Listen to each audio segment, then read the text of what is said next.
殺す。おじけづくか。 Hello ladies and gentlemen, boys and girls, Gambo here and welcome to my PvP guide for Enhancement Shaman for beginners or novice or new players.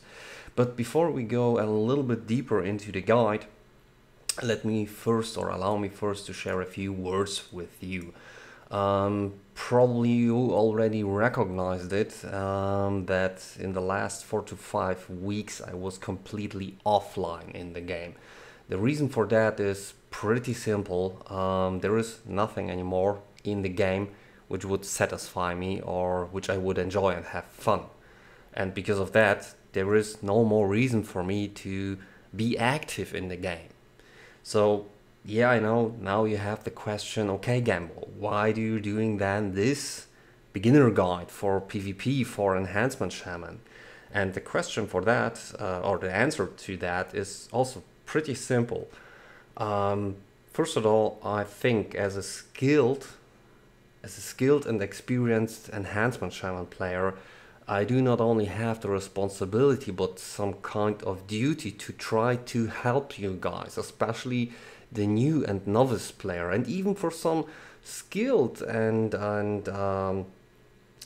experienced Enhancement Shaman player. Maybe there are some things which they don't know, and even then I feel free to help them or to try to give them a good advice into the right direction to help them get a little bit more performance out of their class. So this is my main reason why I'm doing this guide for you guys. It's just about you. I think I have the responsibility and the duty and the honor to try to help you get more performance out of your Enhancement Shaman. And also I know that sometimes a novice or a new player, just a beginner, asks for help in the forum, and sometimes the answer he gets is not what he wishes for. Yeah, it's very toxic. It's just shitstorm what he gets as an answer, and even when he gets no answer, which is also no help for him, to search for help or a guide in the forum can be sometimes very, very difficult. And sometimes they are not even up to date, which makes it pretty difficult then to use this guide and get the needed performance out of it in the game. So this is my beginner guide, my novice guide, which hopefully will help you to get a better performance out of your Enhancement Shaman. And also I've took a look on different in-depth guides from very noticeable, I would say, or very successful arena-wise, PvP-wise, successful PvP players. And there is only one thing that I don't like, or don't like is maybe the wrong word for it. It's absolutely the wrong word for it. There is one thing you need to know about probably every guide there it is when it comes to PvP, because every PvP guide written or as a video is highly influenced by the personal experience of the player over the time. So some of the guides I found, like for example, a very, very successful Enhancement Shaman called Tick, hopefully I pronounced that right. He has written a very, very useful PvP guide for Enhancement Shaman. But I think that his in-depth guide is very useful for an Enhancement Shaman who wants to be successful in arena. So his guide is highly influenced. There is nothing wrong about it, but he's highly influenced by the fact that he always can rely on some teammates, which will cover some of the weaknesses he has as an Enhancement Shaman, and also which he will enhance as an enhancer And this has some influence, high influence on the decisions he will make about stats priorities, about glyphs, and also about the talents, and probably even about his play style. And in the same way, my guide is highly influenced by my personal experience over the years. And as you know, I'm absolutely not interested in arena. That's not my playing ground, yeah? Absolutely not. And it doesn't have anything to do with being successful or being not successful. It's just, I don't like it. I don't have fun there, yeah? And one of the reasons is what Blizzard has done to the Enhancer. And because of that, I'm staying as far away as I can from it. So basically, most of the time I'm just playing random battlegrounds and Ashram to get my point cap, which is absolutely fine for me. And also there is the fact that most at the time I play as a lone wolf, and depending on that experience, I have to adjust my enhancement shaman in a way which allows me to be successful, which naturally has a high influence on the talents I choose, on the glyphs I choose, and also on the stat priorities I choose. So, first of all, let's take a look on the stat priority I have chosen, which you can already see here, which I have chosen for patch 6.1.2. Previously, in patch 6.0.3, I did a little mistake because I rated multi-strike higher than versatility. And why I did this mistake was also very, very simple. Because of the description. When you read the description tells you that multi-strike grants you 5 point whatever % chance to deliver extra attack or heal for 30% of the normal value. At that moment, there was one thing I didn't know, or I didn't knew, and this has something to do with this description, because this description describes you how multi-strikes works in PvE, but it doesn't describe you how it works in PvP, because in PvP multi-strike doesn't grant you 2 chances, it only grants you 1 chance. And yeah, I didn't knew that. So this was the failure, or this was the mistake I have done, and I'm really, really glad that I did it, because on this way I could learn from my mistake. So stat priority naturally looks like this. Agility is the strongest stat, but as far as I know, there is no real way to have through some kind of enchant to have some influence on agility. The only influence that is granted to you to have on agility is by picking the right gear for enhancer, getting better gear, and also using flasks, buff food, and getting some buffs from other classes. So there is no real way through enchants or gems, which are not anymore in the game, to get more agility. So the main stat for us is haste. Why is that so? Probably this is more or less a question you maybe ask right now. This is very, very simple, and I try to keep that as quick and as short as possible. So the easiest answer I have for that, and I think also that it is the best answer, is the description for flurry. Melee haste effects lower the cooldown and global cooldown of your Storm Strike, Lava Lash, Shocks, Unleash Elements, and Fire Nova. So this is the reason why haste is our main stat. Also, it increases the speed, your attack speed with your melee weapons.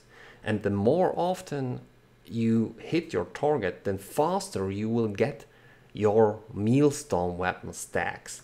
And the Millstone weapon is this here is probably the most important skill ability that we do have as an enhancer, because the description already tells you that for every stack that you get, you will decrease the cast time of one of your attack spells or healing spell by 20%, which means that when you do reach 5 stacks, which is the maximum, you have an instant cast. For an example, you can instantly then cast Lightning Bolt out of the move, or for an example, Elemental Blast, which is really, really nice. But also you can cast during your movement Healing Surge, and heal yourself or someone in your team, one of your teammates. So this is very, very important. And also, so haste basically lowers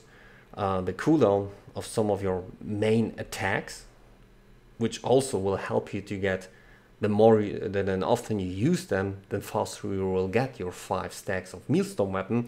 And also Millstone weapon, as you can see here in the description, it also increases the damage you will do when you do use it for a damage spell. But in a second description or in the first description, it's up to you, it also improves the healing.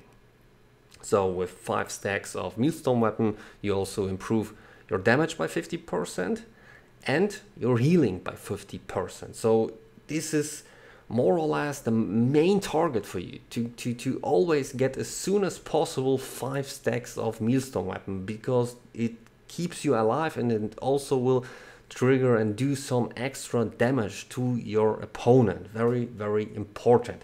So this is the main reason why haste is our main stat. So the second stat or second priority that I have chosen for me is versatility. Why versatility? Pretty simple. And this time there is nothing wrong about this description as far as I know. In PvE there are no differences in PvE or PvP. Increases damage and healing done by 7.0% in my case, and decreases damage taken by, in my case, 3.51%. So for one stat you get 3 things: increased damage, increased healing, and decreased damage. That's why I have chosen versatility over, for an example, mastery. And mastery is the 3rd strongest stat for me in PvP. So my personal, depending and highly influenced by my personal experience in PvP, especially in Ashram and in random battlegrounds, I have chosen to use this stat priority. Agility, strongest stat; 2nd strongest stat, haste; 3rd strongest stat, versatility; and 3rd strongest stat, mastery. Anything that comes after that doesn't really pay. I don't really pay attention to that, yeah? Because already this stat priority will tell you which gear you have to use and to choose. And this, when you just keep your eye on this stat priority here, it will tell you which gear you have to pick and choose. So now, before we go to the gear, this stat priority means that I will try, and I'm not finished yet, because as you know, I was offline for 4 to 5 weeks, which would be normally the time in which I would have optimized my gear. But this stat priority means that I will try to get as much as possible gear with basically haste and versatility. If haste and versatility is not available on on the gear that I pick. Then I try to get haste and mastery. For an example, if haste and versatility is not available, yeah, then I pick that. But it also means that I will on every piece that I can enchant, I will try to get versatility on it. Yeah, like for an example, my neck, my back, or the rings. But it's like I say, I'm not finished yet. So this is something I have to change, and I will change after I get my epic rings. At the moment, I would also stay with Mark of Warsong on both weapons, because it brings you when the enchants on your weapon proc, it brings you very close to or it brings you closer to getting to the soft cap of haste, which lies on 50%. So yeah, still a long way to go. But this is my stat priority, and every piece of gear, with the exception of the weapons, I will enchant when I can when I can enchant it. I will enchant with versatility, because it gives me the best survivability. And the reason for that is why I have chosen this stat priority is pretty simple. Depending on my experience, and I don't have the luxury of a pocket healer, yeah? So most of the time I can only rely on myself.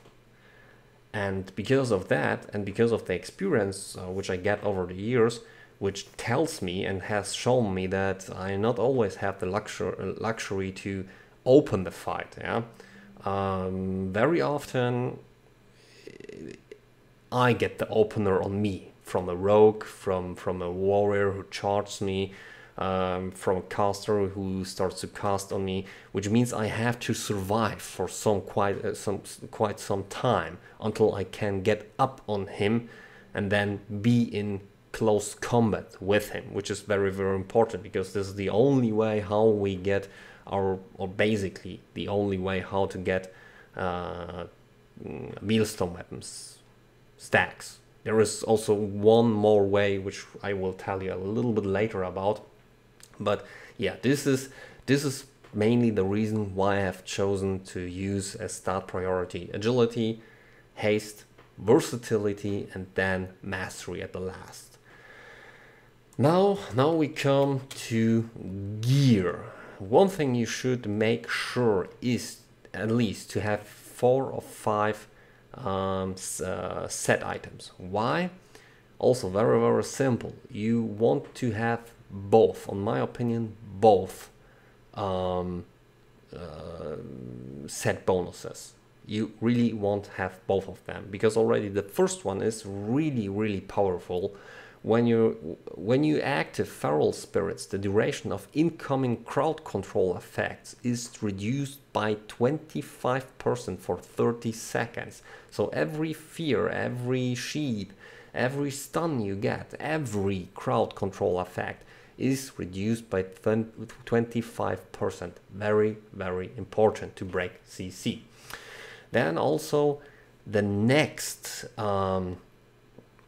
set bonus, also very important. It maybe doesn't look that much important. Yeah, all it does is Wind Fury now deals damage 2 extra times, and this is very important because where is it? Here, enchanted weapons. So the description. Each of your main hand weapon attacks has a 20% chance of triggering 3 extra attacks, dealing, in my case, 1,340 points of physical damage. This is nice, but what is really nice is the fact that each of these extra attacks has a chance to trigger a millstone weapon stack, which, as you know, is very, very important. So with the second set bonus, which you will have, at least when you do carry not less than 4 items, you need 4 items of the set. So when you do have 4 set pieces, you will trigger 5 attacks. This means that when you are a little bit lucky, then you will get instantly 5 stacks of millstone weapons, which will happen from time to time. And this is very, very important for our survivability or for some extra damage. So you need 4 of 5 items. Make sure to get 4 of 5 set items and to get the bonus. Very, very important. And the rest of your equipment, feel free to use what you want. As an example, look at this. My neck, very simple. Why have picked this neck instead of maybe some other neck? Yeah, I'm going to show you why. So here is the first neck. This neck would give me critical strike and haste. Haste is nice. Critical strike, one of the weaker, if not even the weakest stat which is available for us enhancers on my opinion, in PvP. The other neck, this is the neck I'm wearing. There should be one more, or there are only 2 necks available. Oh, it looks like there are only 2 necks available.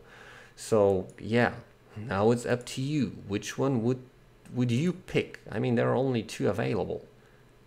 That one which gives us critical strike and haste, or the other one which gives us haste and mastery. For me, this has a far, far higher value than crit and haste, because here I do get haste and mastery. Far, far more important for me. This is the way I'm picking and choosing my equipment. Also the back, let's take a look. So here we have haste and mastery. What else could I have? I could have crit strike and mastery, or haste and mastery. So I picked haste and mastery, and there are only 2 bags available. So you'll see already this tells you the stat priority I have chosen already tells me which equipment I have to pick and choose.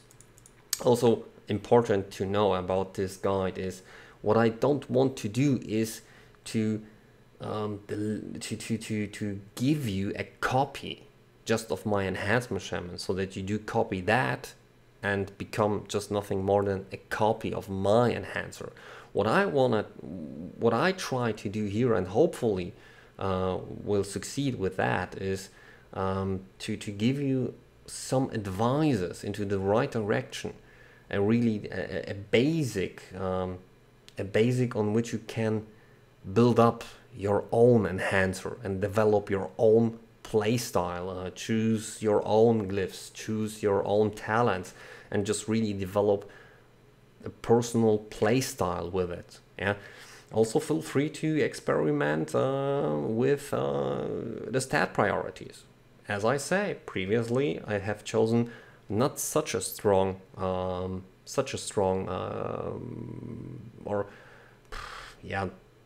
my previous stat priority was not as good, or didn't serve me as well as the stat priority I have now, because previously, as you know, I have picked haste, multi-strike, and then mastery. It worked, but does it work as well as haste, versatility, and then mastery? No, it does not. But I could only discover this by going the hard way. And now all I'm trying to do is give you some advices, share my experience with you, so that you don't need to go through all the bad stuff or all my mistakes. But if you want to, feel free. There is nothing wrong about that. The more you learn, the more you get out of that, then better player you will become, and the more valuable member of the community will be. And this is my main goal, to create better novice players or even some older and more experienced players, to also help them maybe get a little bit more performance out of their enhancement shaman, especially enhancer.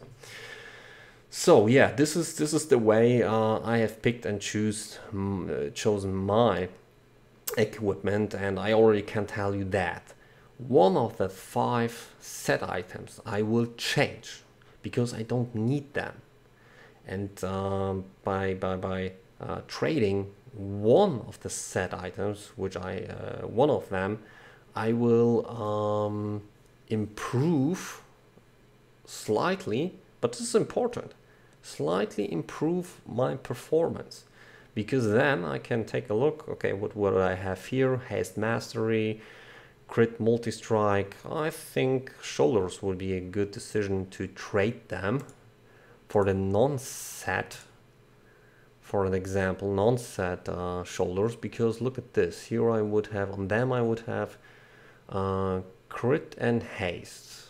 At the moment I have crit and multi-strike available, so yeah, not the best decision. But look at this, on this shoulders I would have versatility and mastery.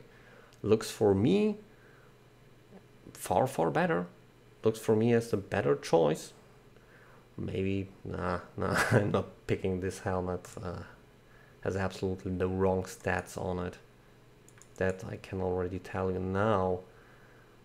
Versatility, multi-strike, crit mastery, multi-strike. Now I think the best decision would be to trade my set shoulders with crit and multi-strike for versatility and mastery. So I think this is the way I will go, but later on I will take another look. Maybe I will take a more in-depth look to pick and choose the right one. Well, or no, this looks even more juicier. The gloves with haste and versatility. But yeah, this is the way I pick and choose my equipment. So what else? Stats. Yeah, these are the stats, as you know, that I have picked and chosen, which also have a high, and the stat priority, as I already told you, has a high influence on the equipment I have picked and choose. So now we are coming to the talents. This is the talent build I have chosen for myself, and also it depends on my personal experience, and also I will tell you a little bit about the skills. So first of all, astral swiftness, or astral shift, sorry about that, so sorry about the wrong pronouncing. Astral shift, it's not, I don't think that it's bad, but it is not as good, for an example, as Shamanistic Rage, because look on it. Shamanistic Rage has a 1-minute cooldown, reduces all damage taken by 30% for 15 seconds, and this spell is usable while stunned, where Astral Shift is, yeah, it has a 1.5-minute cooldown, reduces damage taken by 40%, but it's only active for 6 seconds. I don't like that. I have tried to make it work. It didn't work really as well as I would hope for it. Next one, Stone Bulwark Totem. This totem was really good, or for some time it was really good in Mist of Pandaria.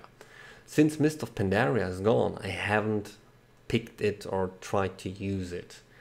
Main reason for it is pretty simple.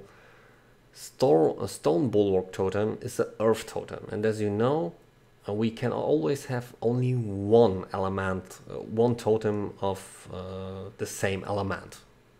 And most of the time I prefer to use Tremor Totem or even Earthbind Totem, because this allows me to have a little bit more control in PvP. And also, yeah, I don't know, but at the moment when I would use it, it would absorb 15k, nearly 16k damage. Yeah, sounds not bad, but not good enough to use it, to be honest. And by the way, as you know, most of our totems have only 5 hit points. So yeah, let's take a short look on that. But I'm pretty sure that this Stone Bulwark totem also has only 5 points of life. So there it is. No, it has 11k. So yeah, slightly more than 5 HP, but not enough, not enough. A healing priest can kill this thing with 1 attack. So too fragile, on my opinion, to use it in PvP. It might, maybe it works. I don't know. I'm not going to try it out because, in my opinion, as I say, I think it's far too fragile, and also the damage it will absorb is, in my opinion, too small. Too small. Just so I keep my hands away from it. Maybe next week or so I will try to use it in PvP, and then I can tell you a little bit more about it. But at the moment, I don't really think that it's worth it to consider it to use it in PvP. So I stay with Nature's Guardian, because this is really useful. Attacks that brings you your health below 30%, increase your maximum health by 25% for 10 seconds, and reduce your treat toward the attacker, which is only important for PvE, not so much for PvP. But it is also passive, and after 30 seconds it will be active again, and the description speaks for itself. So, and also when you compare the other 2 skills to Nature's Guardian, I think this is the most useful. So in the next line, yeah, Earth Grab Totem, nah, I don't like it. I've tried to make use out of it, and I don't think that it's worth it, because this is my opinion.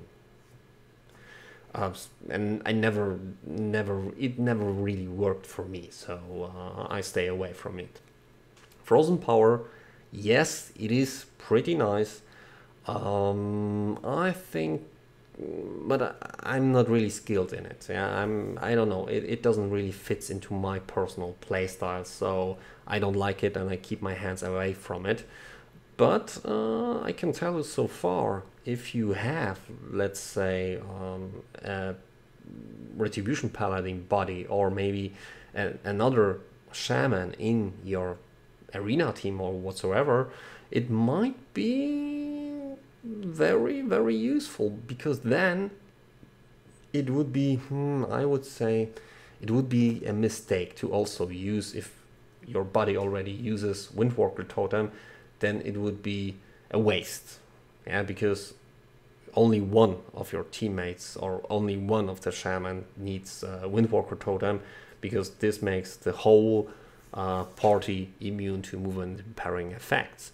So it would improve the whole party if one of you has Windwalker Totem available and the other one uses Frozen Power, for example. Yeah? You should always try to learn something new, and always try to adjust and be open-minded, so that you can adapt to the situation. So Frozen Power, yes, it can be very nice and very useful. Feel free to try it out. I prefer Windwalker Totem, as you know, as a lone wolf, and with my main goal to stay as soon as possible, or my main goal is always to get as soon as possible to my target, build up get some Mealstone weapon stacks, and then stay on his ass and yeah, bring my target down. And for that, for an example, when I do have to fight a Frost Mage, it can be very, very difficult to stay on his heels, especially when he uses every second a movement impairing effect. Then I do need a Windwalker totem to free me from them and also make me immune to them for the next 6 seconds. 6 seconds maybe doesn't sound much, but 6 seconds or maybe probably sometimes are these are the difference between winning and losing, living and dying, for your opponent or for yourself. So it's up to you. I think Windwalker Totem is my best. It works in the best for me. So this is the reason why I've chosen Windwalker Totem. In the next line, at the moment I'm working, as you'll see, with Totemic Projection. Really, really nice.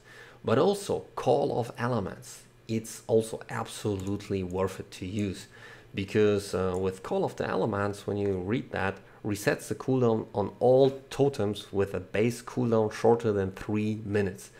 That means that your, for example, Tremor Totem has only 1 minute cooldown, Earthbind Totem 30 seconds, Healing Stream Totem 30 seconds, Capacitator Totem 45 seconds, Windwalker Totem 1 minute, and also Grounding Totem 25 seconds. So this means, and Capacitator Totem also, this means that let's say you have used your Healing Stream, your Tremor Totem, your Slow Totem, your Windwalker Totem, your Capacitator Totem. You have all used them, and you get again slowed, or you need again some CC or Healing Stream. Then you just activate your Call of Elements, and all their maybe I can even show you,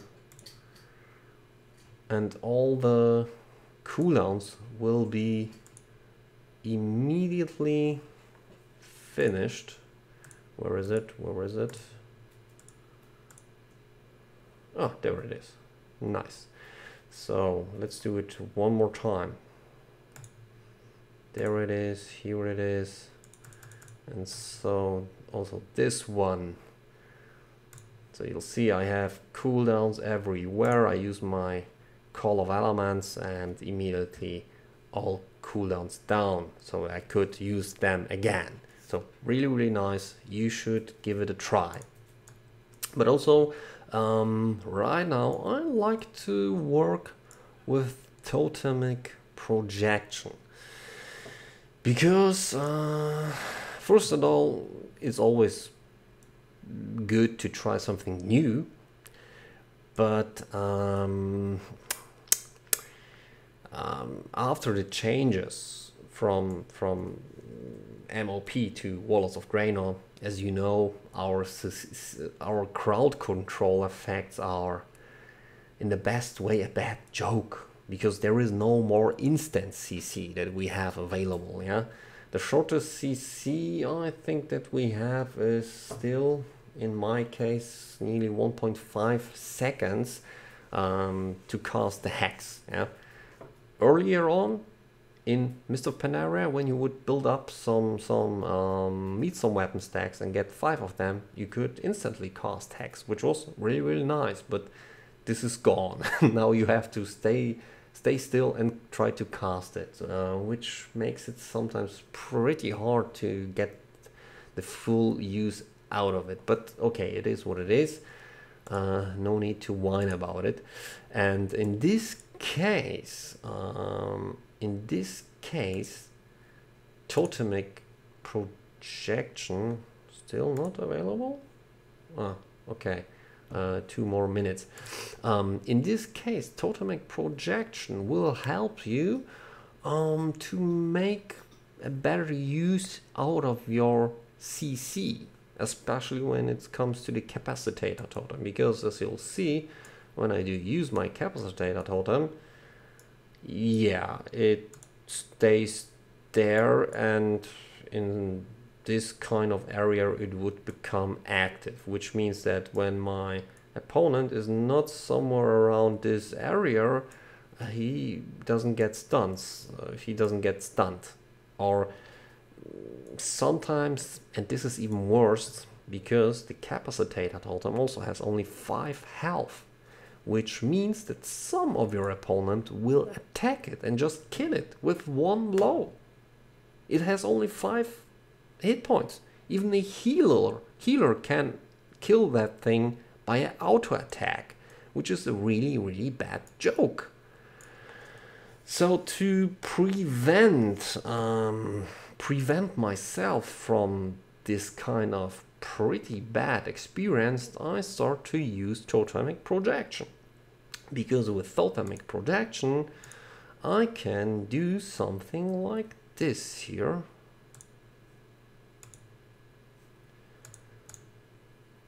Let's say I'm fighting somewhere here, or my opponent is this crap here, yeah, and I want to stun him, and I use my Capacitator totem, and then he starts to run away, or I want to prevent my Capacitator totem from being killed. So then I can cast it on the way to my opponent, somewhere out of his reach, like, oh sorry, somewhere out of his reach, like here, and then I'm on the way to him and put it into his front. I mean, yeah, I screwed it up, but basically you know what I mean, yeah? So when I would start the fight somewhere here, I start the fight somewhere here, this air totem, imagine that this would be my Capacitator totem. So on the way to him, I pay attention to the inner cooldown. I know that without the glyph it takes 5 seconds until it will become active, and then I put it directly into his front, apply the stun to him, force him probably to use some CC breaker, maybe even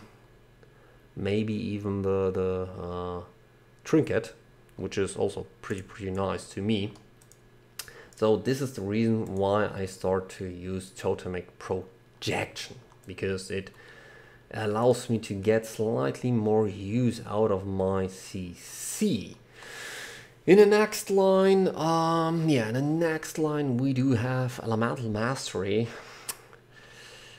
Not a bad talent, but compared to the other 2 available talents, I would say it is the worst choice, because it has also a 2-minute cooldown, which is far too long, and also yeah, it empowers us for 20 seconds. We get 30% more haste, which is really useful. But sometimes you won't be able to make to get the best use out of it, because your opponent just blinks away, vanishes into shadows, runs away, jumps away, flies away, whatever, and then your 2-minute cooldown disappears in basically nothing. You can't make the best use out of it. So yeah, it's I don't like it, and that's the reason why I stay away from it. Different thing about Ancestral Swiftness, very useful, very nice. You should give it a try and look how it works for you, because this not only has an active way of working, or allows you to work in an active way, but also increases your haste by 5% in a passive way all the time, which is also very nice, because there is also another talent which is passive for us. Where is it? Where is it? Grace, is this? No, it's not that. Here, Lightning Strike. You gain 5% more of the haste stat from all sources. And as you know, because of Flurry, haste is our main stat, or the main stat for me, main stat priority for me after agility in PvP. So you should consider Ancestral Swiftness. It can be very, very useful. Personally, I prefer Echo of the Elements. Why? Pretty simple. As you know, they reworked that. Yeah? And now the following spells and abilities now have 2 chargers. Other effects that reset their cooldown will instantly grant 1 full charge. What does this mean? Basically, it means I can use instantly Stormstrike twice in a row. And when you really have the need to build as fast as possible some Mealstone weapons up, to get some Mealstone stacks up, then it's really, really nice to have the ability to use Stormstrike twice in a row, because Stormstrike is an attack that it is instant. It does good damage. It also applies some extra crit buff to your target, as you'll see there in the description, and grants you an additional 25% chance to critical strike the enemy with your natural damage spells for 15 seconds. So pretty nice. And because when you do activate your Stormstrike, or when you use it, you attack your target with both weapons at the same time, with your main hand weapon and with your offhand weapon, which means that one Stormstrike can grant you instantly 2 charges or 2 stacks of Mealstone weapon. So when you use it twice in a row, you can get 4 stacks of it, which is pretty nice when you have the need for it. And this is basically the reason why I'm using Echo of Elements. Also, it allows me to use Lava Lash twice in a row, which is also very important. And it allows me also to use Fire Nova twice in a row. And now, this is something this is the main reason why I choose Echo of the Elements over Ancestral Guidance, because sometimes you get into a fight and you have a cooldown on Lava Lash, and there is basically only one way how to instantly reset the cooldown of your Lava Lash, and this is provided to us by the improved Flame Shock. Because when your Flame Shock deals damage over time, you have a 15% chance to reset the cooldown of Lava Lash. And there is a synergy between both skills, Flame Shock and Lava Lash. Because, as you know, with the improved Flame Shock, every time it does damage over time, we have 15% chance per tick it does to get to reset the cooldown of Lava Lash, which is really very important, because also Lava Lash will help us to build faster or to get faster Mealstone weapons stacks, and it also does very well damage because this is fire damage, so it ignores the armor of the target. Damage won't be reduced by the target's armor as it is with Stormstrike, because Stormstrike does only physical damage, and physical damage gets not only reduced by some damage reducing effects, but it also will be reduced by the armor of your target, which doesn't count for Lava Lash, because Lava Lash does magical or elemental damage, and this in this case has no effect what kind of armor your opponent is wearing. And the synergy between both skills gets even deeper, because in the description of Lava Lash, you charge your offhand weapon with lava, instantly dealing 13k damage, fire damage to an enemy target, and spreading your Flame Shock from the target up to 6 enemies within 12 yards. So this means that you instantly, when there are more than one opponent available, that you instantly spread to all available targets your Flame Shock. And every time, no matter which Flame Shock, every time a Flame Shock ticks, you will have the 15% chance to reset instantly the cooldown of your Lava Lash. And believe it or not, these, when there are 4 to 5 opponents and you spread your Flame Shock to all of them, sometimes it's very impressive when you start to spam Lava Lash after Lava Lash. Really, it can be very, very impressive. You do a ton of damage, yeah, apply huge pressure, get very, very quick your Mealstone stacks up. So it is a very, very useful win-win situation. And also, when you have spreaded your Flame Shock to multiple targets, it not only will help you to get more use out of your Lava Lash, but also it allows you to hit more targets with Fire Nova. Because to use Fire Nova, you need to apply a Flame Shock to it. And when you do apply a Flame Shock to one target, spread it to multiple targets, then you not only by using Fire Nova will unleash one Nova, no, you unleash as many Novas as Flame Shocks are around you. And when these targets are close to each other, then, my friend, believe it or not, they will be surprised how much area damage you are able to do as an enhancer, especially when you have, as I have, choose to use Echo of Elements, because then you can use Fire Nova twice in a row. And it maybe does not much damage, yeah? It doesn't look like a ton of damage, it does 3000 damage, but it does it to all targets around it.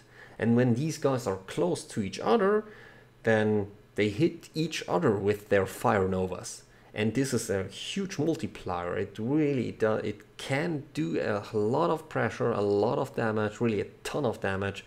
Really, really nice. So this is the reason why I picked and choose Echo of the Elements over Ancestral Swiftness. But you should consider to use both of them. Just give Ancestral Swiftness a try, then use Echo of the Elements and decide for yourself. Next line. Yeah, in the next line we do have, there are only, in my opinion, there are only 2 skills really to consider. I mean, conductivity is not bad, but you should remember yourself that after you have cast Healing Rain, when you do run out of range, yeah, it heals somewhere there, and you have to probably fight somewhere else. So no real use to you about conductivity. So in PvP, I don't know, maybe it would be useful in Arena. I don't believe that. I don't think that it is really useful. I would stay away from it.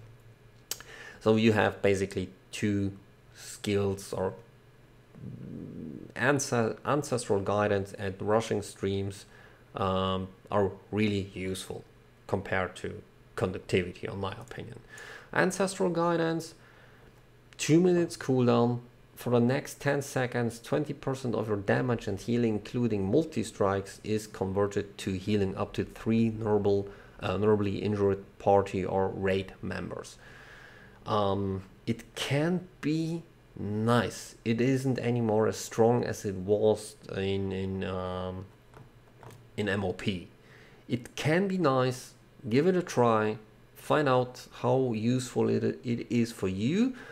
Personally, I prefer rushing streams, especially when I do play random battlegrounds together with Nucian or as a lone wolf. I prefer rushing streams because of my stat priorities. I have chosen, picked and choose for myself, and the talents I have picked and choose, it gives me, together with the glyphs I have picked and choose, a really, really nice survivability. Yeah, because I mean, take a look on it. It heals me for per tick 2000 to 5700 when it crits.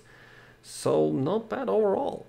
And this gets even improved because you shouldn't remember yourself that in PvP my item level and stats will be very, very highly improved. Right now I do have item level 660 in a PvP zone dungeon area. It gets improved to 690.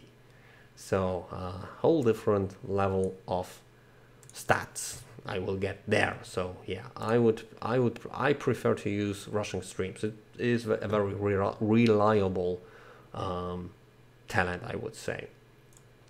In the next line, I prefer to use Elemental Blast over Unleashed Fury, even when I do think that Unleashed Fury is maybe the better talent to use. But personally, I like to use Elemental Blast, not so much because of its damage, but because it gives me a buff. Yeah, it will always increase my agility, one of them, not all of them at once, but one of my stats will be highly improved, like agility, critical strike, haste, mastery, or multi-strike by 500 points for 8 seconds. So yeah, I do like that. It helps me. I do enjoy it. It's the best way for me to play with it.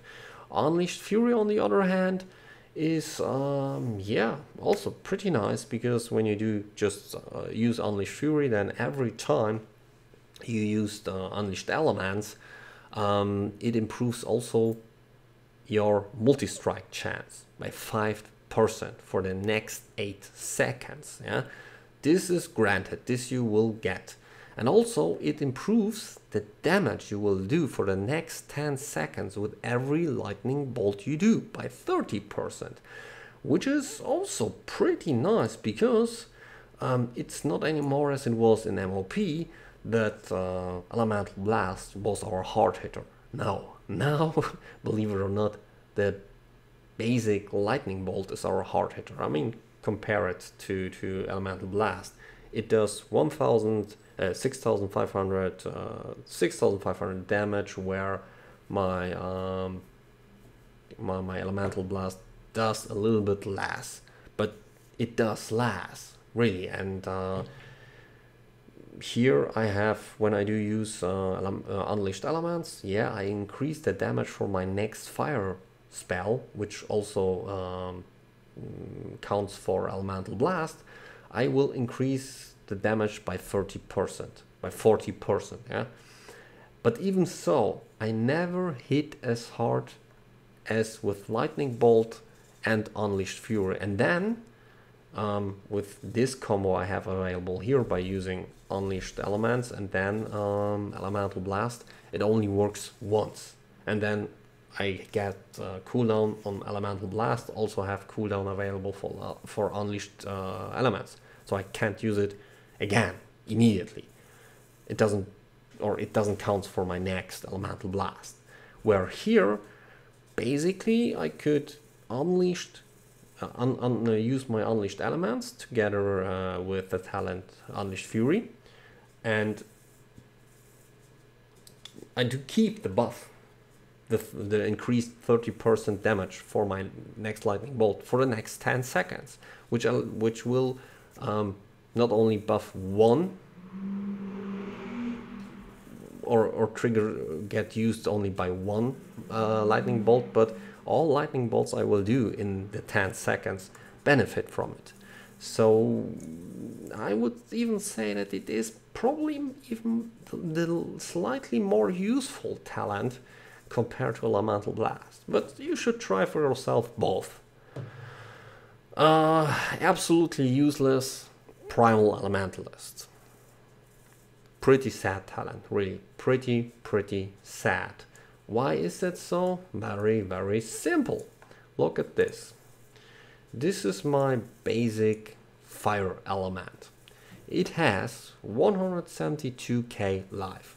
It will have more when it gets when I do get in a PvP zone, because then it gets improved as my equipment gets improved. So it looks tough. until you look on the totem. Yeah, the totem has 26,000 life. This means a healer can kill that. Some enhancers have even told me that it can be killed by a healer per one shot from some priests. One shot. And your 5-minute cooldown is gone. I can tell you so far it will be one-shotted by every melee by every melee opponent you will meet. He attacks it, hits it for 26k, and your 5-minute cooldown is gone. It is countered. And this was only my basic fire element. With my primal elemental list, what a waste if I do use my fire elemental and after 2 or 3 seconds my opponent attacks not the element but the totem and kills it. Or the healer attacks it. Oh my god. This would be total Armageddon for me. So in this case, on my opinion, primal elementalist absolutely useless. I stay away from it. And also you should know that when your fire elemental runs out of the reach of the totem, yeah, then it just disappears. It doesn't matter how long it would be normally stay on your side and fight with you. It just disappears. So yeah, absolutely waste of time. Stay away from it. Don't use it. Yeah, on my opinion, don't use it. And now last and final line. I can say the same thing about the Storm Elemental Totem. Looks like it's totally useless, absolutely useless. It has 26,000 life as a totem. Yeah, so it's again 5-minute cooldown. It's one shot. And also it looks like the healing is not really worth it. I haven't done any good experience with it. Yeah, so I would completely stay away from it. Personally, I have used it maybe 4 or 5 times, and I have to admit I do stay away from it. I don't use it again because for me it's just a waste of time. And imagine that when you would use Primal Elementalist and Totem, Storm Elemental Totem. Yeah, then your Storm Elemental Totem will be improved, but still the element, yes, not the totem. The totem is still as weak as it was previously. It still will be a one-shot. And also it's a earth element, it's a wind element or air element totem. So it collides with my capacitator totem, with my windwalker totem, and also with my grounding totem, which I don't like, because these are far more, or these 3 totems are far more important to me, especially in active combat, compared to this Storm Elemental Totem. So I would not use it again. It's, in my opinion, totally waste of time. So yeah, the other 2's Liquid Magma. Liquid Magma is not bad. It has a short cooldown, only 45 seconds, and it works with every fire totem. But at least you need a fire totem. But even when you just do as I do, let's say you have only this placeholder fire totem, which does nothing. It just stays around and has 5 hit points, as probably every other fire totem, with the exception of the fire elemental totem, has 5 hit points. So even when I do just use this placeholder fire totem, I could use Liquid Magma. But Liquid Magma has also, it has a major weakness. The major weakness of Liquid Magma is that it will try to attack everything that's in range, and it's your enemy.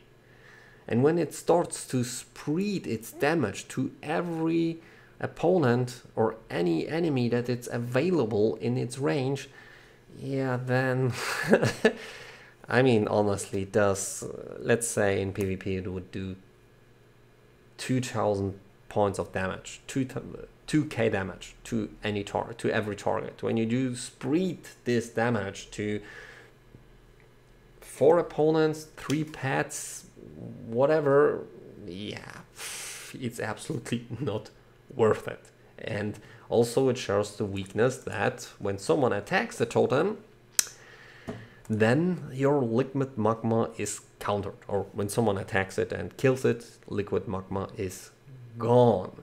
But it can be nice when you have multiple targets or only a single target, and then you use liquid magma. Then it can do really, really nice damage. But I prefer to use elemental fusion, especially after they reworked Echo of Elements, because previously Echo of Elements worked in a slightly different way, but now it's far more attractive. And now it also makes elemental fusion work far, far better for us, because now you don't, as you'll see in the description, your lava burst and lava lash increase the damage of your next shock by 30% and stacks up to 2 times, which means that the shock damage of your frost shock or fire shock can be improved by 80%. But to improve it by 80%, you need to use lava lash twice in a row. So this is very, very important. And with the reworked Echo of Elements, the synergy between lava lash and flame shock and multiple targets, it can be very, very nice, because then you use like you get very, very quick the restart of the cooldown for lava lash. Can use it again, use it twice in a row, get the improved damage for our next shock spell, get 80% improved damage for your shock spell, do the shock and start again, and do again 2 lava lashes. Maybe probably they get cooldown get resetted immediately, and do this over and over and over again. And this is really, really nice. So these are the talents I have picked and choose for me, for my personal playstyle. So now let's take a look on glyphs. Most important for my personal playstyle are these 2 glyphs. Glyph of Feral Spirits, because it does increase the healing done by my Feral Spirits by 40%.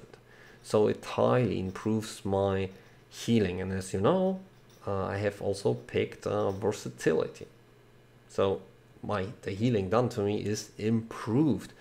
And with my Feral Spirits, my active Lightning Bolt, active Shamanistic Rage, active healing Stream Totem, the healing done to me even without active healing, and also with my Rushing Stream, is highly improved and makes me pretty, maybe not tanky, but hard to kill.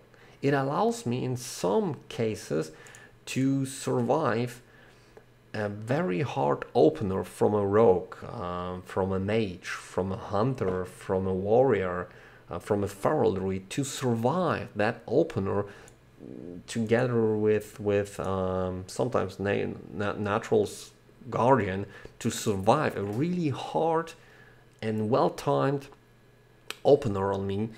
All these skills and my stat priorities and the glyphs allow me to survive the opener, come back into the fight, heal myself, and kill the target, which is always nice and always a satisfaction, because they already think, yes, I've got it. And then victory gets snapped out of the jaws of victory, and you know what kind of surprise this is for your opponent when he already thought yeah, I got him. And then he thinks, what the hell? What went wrong? So this was the idea behind the talents that I have chosen, the glyphs I have chosen, and the stat priority I have chosen for my enhancer, to improve as much as possible my survivability, but also have still good damage to bring the target down.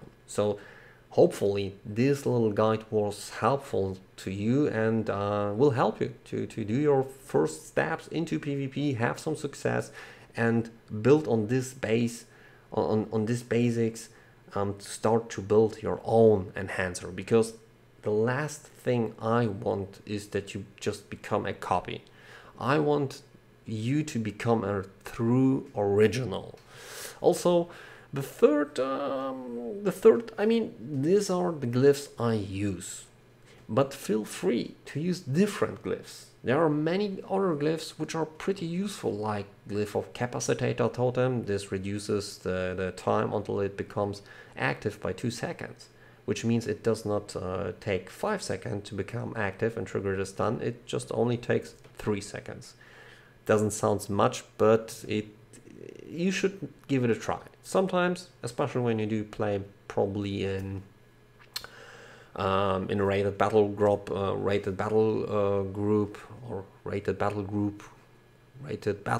group. Yeah. Maybe then you can use that, or maybe they even ask you to use it. Or in arena, it can be very, very useful. Other glyphs that may be useful, glyphs of flame shock. It does some extra healing. Is it useful? Is it not useful? This is a question I can't really answer. I will try it out in the next week, record that, and then it's up to you to judge it. Really, it's absolutely up to you to judge that. Frost shock, yeah, it increases your DPS because it decreases the cooldown of your frost shock, which means you will use frost shock more often compared to what you would normally do. So yes, it will increase your damage done. Glyph of Frostbrand weapon, this is the glyph I'm using. Your offhand weapon attack also slows the target movement speed by 50% for 3 seconds. This is pretty nice, and especially against targets like casters or ranged damage dealers, which always try to get as far as possible away from you and do damage on range. So this will help you to stay on their heel or on their ass and bring them down. Ghost Wolf, I can't really say anything about it, haven't used it. Glyph of Grounding Totem, also can't really say anything about that, haven't used it. Glyph of Grounding Totem, this is pretty nice. This can be pretty nice, especially against warlocks which use the talent. I think it's a talent or a skill that when you do attack them, you get instant fear. When you would attack them and previously use your grounding totem together with this glyph, not you would get feared, he would get feared. I already tried that. It's nice, it may work pretty well. Might be a nice combination when you would use this glyph of totem together, the glyph for the grounding totem together with Echo of Elements, because then you can use, as I say, you can use your grounding totem twice in a row. So it may be nice, it may work. Glyph of Healing Stream Totem, yeah, this is a glyph I have used the last time, I think, somewhere at MOP. I don't know how useful it is at the moment. Hex, yeah, I can't say anything about that. This is more of a PvE glyph, I would say, but even in PvE I wouldn't use it. Lightning Shield, this is the glyph I'm using. When your Lightning Shield is triggered, you take 10% less damage. So with this glyph, Glyph of Feral Spirits, active Shamanistic Rage, Healing Stream Totem, active Feral Spirits, as I already say, Rushing Streams. I have a really good survivability. It is pretty tough then to bring me down. It helps me to survive. And this here is also a very useful glyph.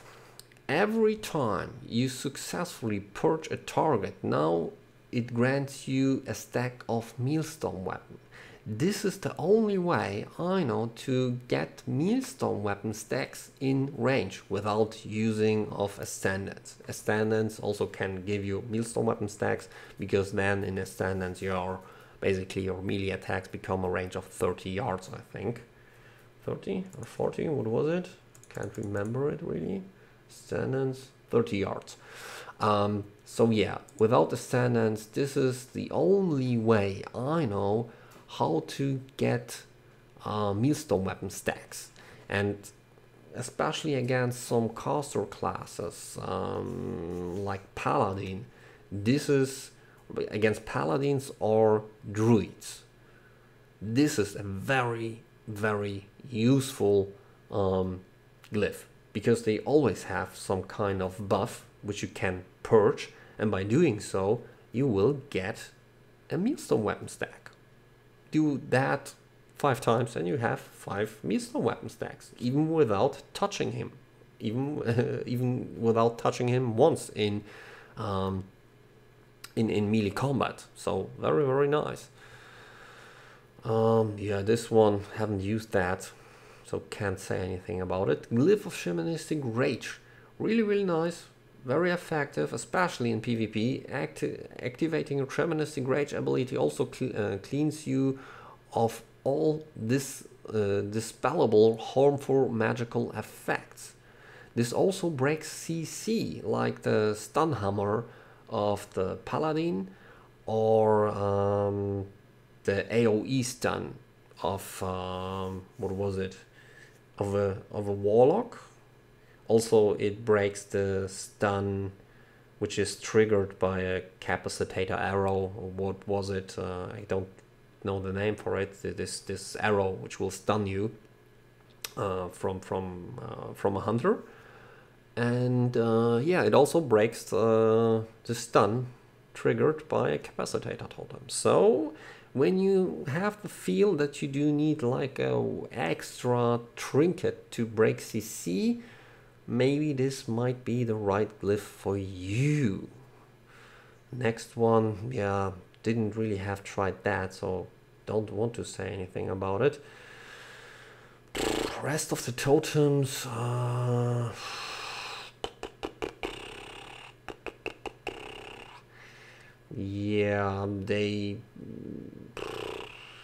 yeah, I can't really say anything about them because I haven't used them. So these are my opinions on the glyphs. And now the most important advice I have for you, or tip I have for you. There is no, on my opinion, there is no ultimate build. There is no ultimate stat priority, talent and glyph build. It's up to you to find out what serves your playstyle in the best way, to get the best performance out of your, not only enhancer, out of every class. So especially when you do play arena, always feel free through your talents and glyphs to adapt to your opponents, because on different opponents you will need different talents, sometimes maybe sometimes not always different talents, but on my experience, always different, naturally depending on the opponent, the class and the spec they do play, always different glyphs and maybe even different talents. So feel free to always adapt to your opponent and the possibilities they do have. And skill only, you develop skill and improve it only by repeating over and over again. It's like training. Go into PvP, do it over and over again. Be open-minded. Also, don't be afraid of failing. Everyone fails. There is nothing wrong about it. Learn from it. Get better. There is this some say, which tells you that you can only get better when you do play against better player. And if you wanna be a better player, you have to go out, learn from your mistakes and get better. This will also force your opponent to get better. And when both sides get better, in the end you will get a better game. So yeah, ladies and gentlemen, boys and girls, hopefully this was not too long, not too much annoying. Hopefully it helped you. I really hope it will help you to get a little bit more performance out of your enhancer. And if you have some questions, if you want to know something, feel free to contact me through Facebook. The link you will find the link in the video description, and Facebook, yeah, it's the easiest way to contact me if you want to know something, or through YouTube, or just visit me on EU Frostwolf when I'm in game, and then when I'm able to help you, I'm glad to do so. Yeah, I think it is a responsibility and also a duty to help players, especially when they are enhancers, to help them to get more performance out of their class, and hopefully to make them not only better as a player, but also to help them to become a better member of the World of Warcraft community. Because as I say, it is very important that we do get a healthy community. I don't know if this is possible, but I try to. I really try to, because I experienced it by myself when I was a noob, had no clue about nothing, and then I asked for help, and all I get from it was just shitstorm. It was very depressing, absolutely negative, and toxic experience, and it also made me toxic, until I understand that this is not a win-win situation. So what I try to do is create a win-win situation and take care of new players, experienced players. When I'm able to help you, feel free to ask me, and I'm glad to do so. But I think for one day, this is more than enough talk from a guy like me. So, ladies and gentlemen, boys and girls, thank you for your attention. Until next time, here's Super Gambo. 殺す。おじけづくか。